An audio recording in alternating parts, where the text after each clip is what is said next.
Zelo sem zadovoljen z realizacijo tega panela in vsem tem, kar smo danes slišali, kar nam je dalo dodatne informacije, kar nam je dalo tudi dodatne ideje, kaj vse bi lahko še na področju mladih delali, tako mi, Zavod za zaposlovanje, kot tudi delodajalci in konec koncev tudi mladi, ki so prisotni, so slišali tisto drugo plat. Tako je odlična priložnost, da različni akterji iz različnih področjih slišimo in drugega. Ne samo slišimo, ampak tudi razumemo, da temu prilagajamo svoje procese, temu prilagajamo neke svoje aktivnosti in smo zato potem tudi lahko bolj trajnostno uspešni.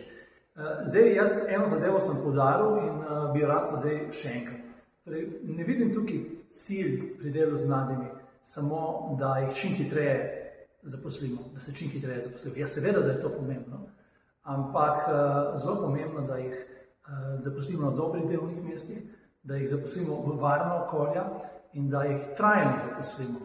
Ker samo tako bomo prispevali tudi k varni, dobri in trajnostni družbi.